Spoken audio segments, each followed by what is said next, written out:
What was your assessment of Anthony Joshua v Wladimir Klitschko on the weekend? Was it the result you expected? Yeah, it was the result I expected, but what I didn't expect was such drama, such fireworks.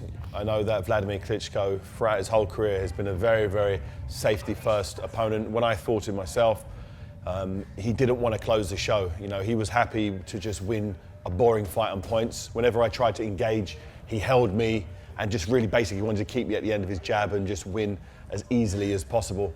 And they do say what makes you great is eventually going to be what your downfall is. And I definitely believe when he watches the fight back and watches the fact that he really didn't put the pressure on Anthony Joshua when he was hurt, he'll realise, you know, that safety-first style he's developed over many, many years has sort of come back to bite him in the bum. And it's the right fighter won. Very happy that Anthony Joshua won, as if Wladimir Klitschko would have won that fight, you know, the heavyweight division would be back where it was 10 years ago. And we've now can look forward to some very exciting fights. Anthony Joshua is an all-action fighter, 19 fights, 19 knockouts. Although the standard opposition up until now have been moderate, he's proven when he goes up in levels, he raises his game. And the fight against Wladimir Klitschko, I believe he really showed what he's all about. You know, he got knocked down, but showed great heart in getting back up and closing the show. If Anthony Joshua would have knocked Wladimir Klitschko out in one round, let's just say, he wouldn't have got the credit he's got. He's got the credit he's got because he had to show heart, determination, will to win. He showed everything that you would want to see in a young champion. And I believe, you know, his reign will be long as he doesn't fight me. I believe he will reign for a long time. There's the iconic shots of him in front of Muhammad Ali compared to when he was standing over Klitschko, comparisons to Mike Tyson as well. Yeah. Where do you think it's fair to compare them at the moment? Okay. I think it's difficult to compare someone to a Mike Tyson or a Muhammad Ali after they've only had one fight against a real world-class opponent, and that world-class opponent lost his last fight and was 41. You know, it'd be nice to see how he fares against someone of the similar dimensions to a Klitschko, but someone who's a lot younger. You know, a Deontay Wilder, for instance, that would be a big fight, or a Tyson Fury, or myself. You know, although I won't be able to match him for size, I believe I can outdo him with experience, with skill set and with speed. But definitely the one thing I can't afford to do is get hit with 5 or 6 punch combinations by someone as monstrous as Anthony Joshua, as no matter who you are, no matter how good you are, how big you are, you know, those combinations were brutal. And Wladimir Klitschko, I've never seen Wladimir Klitschko in that much trouble from one combination. And I think Anthony Joshua really proved to the world that he's truly a force to be reckoned with. So in the build-up to Joshua Klitschko, a lot was mentioned, we don't throw bottles, or that trash talking isn't what their style of a fight was. What do you think about trash talking in boxing? Obviously, in your last fight, it was something that was prominent. Do you think it's something by fight basis, or is it something? I think people should just be as they are. You know, when I'm in the lead up to a fight, I get myself into a certain mental mind frame, and that's seek and destroy. And that manifests itself in me saying some pretty harsh stuff, and it ruffles some feathers and gets people excited. Anthony Joshua and Klitschko are the polar opposite. You know, whatever they're feeling, even if they want to do damage, they won't say it. They're very respectful. You know, I didn't enjoy the lead up to that fight. It was very boring. I didn't like seeing them sitting across the table with each other, you know, loving each other up, saying how Wladimir was saying that Joshua is like his little brother, and I'm like, you know, this doesn't get me hyped for a fight. I'm just very fortunate that, when I say me, I genuinely mean I am very fortunate that both Wladimir Klitschko and Anthony Joshua went to war and actually really put on a fantastic show, because that's really given boxing, not only heavyweight boxing, boxing in general, a nice big shot in the arm of, you know, excitement. You know, people who may be on the borderline with boxing a bit disillusioned by all the different titles or the politics of the game, they would have sat down, they would have watched that fight, and they will be boxing fans, and they'll be looking forward to future heavyweight battles, because they really got their money's worth. You know, anybody who paid for the pay-per-view, anybody who paid for the ticket, you won't find one person who say, I want my money back. And if you look at this year in the heavyweight division, you've got some good fights. You had myself and Tony Bellew. We went at it. We had a great fight. Once again, everybody got their money's worth. We had Klitschko and Joshua both giving 100%, and they both should be very proud of their performances. And I truly believe that the heavyweight boxing is in a fantastic shape because we're getting fights that the fans want to see, and the fights that the fans feel that are intriguing. And you know, I'm happy to be part of it. You know, I'm out for the moment with an injury, but you know, when I get back, when I'm in full fitness, I'm back in the ring. You know, I'd love to continue to build on that good vibe that heavyweight boxing has got right now. In build up to your last fight, obviously it was discussion of old David Haye to one side and Haymaker 2.0 or a new version of David Haye. If you were when you're looking at your rehabilitation and comeback, do you see it as another new version of David Haye? It has to be. It has to be. The 2.0 version failed. We took it on the track. We did a new Haymaker 2.0 on the track, and we blew a tyre out and wasn't able to finish the race. So obviously we need a 3.0 now, and I've got plans. I understand. I've analysed the fight, the fight, my last fight. So I understand how the training went. I understand that, you know, what I did well, what I didn't do well, where I need to improve, and I'm only going to get better. You know, I'm not going to get worse. But the people within boxing will only see me as being older, you know, having more injuries. So I think it will actually work in my favour to the point where people may not expect me to do well against, say, an Anthony Joshua, because he's riding high, he's undefeated, he doesn't have any clear injuries. You know, he's young and fresh, he's way bigger than me, he's once again 3 stone bigger than I am. He's a complete specimen.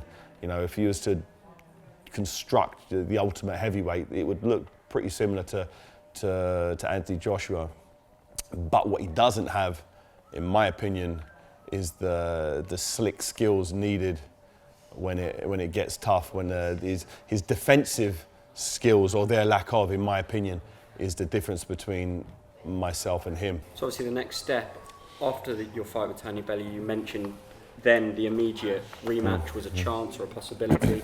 As in, what do you see as maybe a future possible opponent or a future person you might face? Is there any update on that?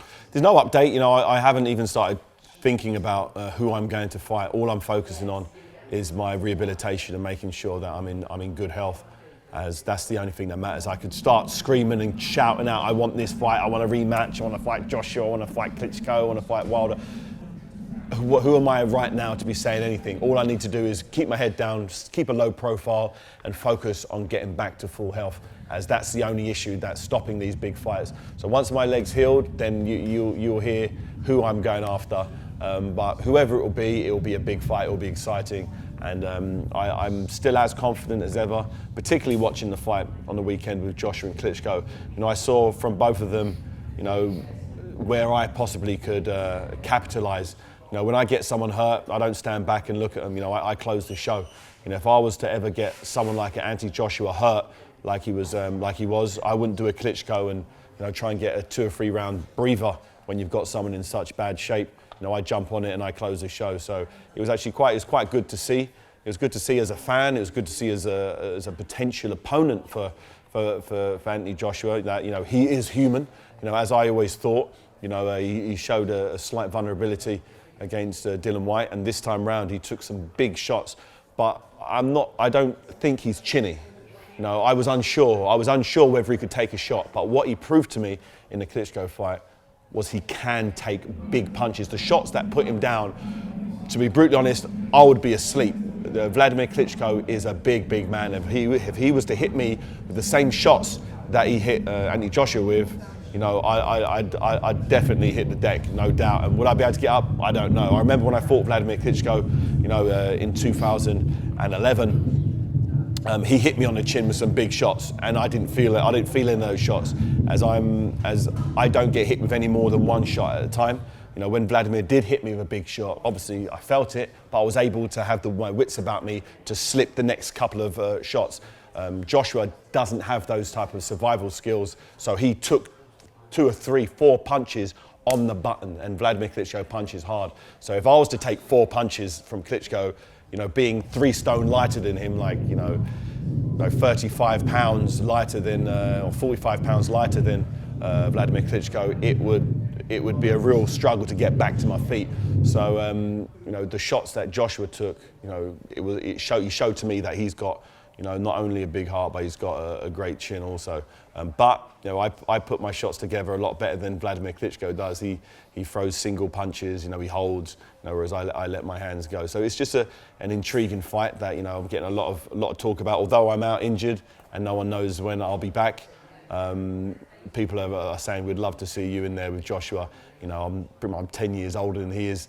You know, I've got a lot more experience, but, you know, he's the young lion of the moment. He's the young guy, and he's getting the accolades that he does deserve. You know, he didn't have to take a fight against someone as experienced as Wladimir Klitschko, but he did. He rolled the dice. He struggled, but he proved that he's the type of guy who takes the risks and represents very, very well. You know, it's going to take someone very, very special to beat him. You know, Wladimir Klitschko wasn't able to do so. You know, Wladimir Klitschko wasn't able to close the show. He had an opportunity, but his safety-first approach, which he's had throughout his career, is, as I said, come back to bite him in the bum, and he won't. He'll watch that back, and he'll be gutted. I'm sure with Wladimir Klitschko's ego, he won't want to retire after having 2 losses. I believe he'll rather roll the dice for 3 losses with the chance to redeem himself and win the rematch. So he's got the rights to stage a rematch contractually. So I see him staying in training and really, really working hard to get that rematch. But he's 41 years old. There's only so many times you can go to the well. You know, he's probably had 50, 55 training camps, hard sparring, working out, dieting. You know, injuries. He's been doing it for so long. He's been doing it as long as Anthony Joshua's been alive. You know, so with that being said, I think the fight between Joshua and Klitschko took way more out of Klitschko than it did Joshua. Joshua's young. That's the first time he's ever had to dig deep. You know, he had to dig a little bit against Dillian Whyte, but he had to really dig deep. He had to get off the floor. He had to show some real balls, and he did. He passed the gut check that all of us fighters have to pass at some stage. I remember my first gut check was I got heavily knocked down by a guy who I think 8th or 9th fight, and I was all over the place, and I had to really dig in, and that was when I really realised what professional boxing was all about. And it's a tough game, it's a hard game. You know, he's been so physically imposing. He hasn't needed to go soul searching. He hasn't needed to dig in because he's so big and strong, and that's enough to win him his fights. So the heavyweight division at the moment's in fantastic shape, and I'm just happy to soon be back in amongst it.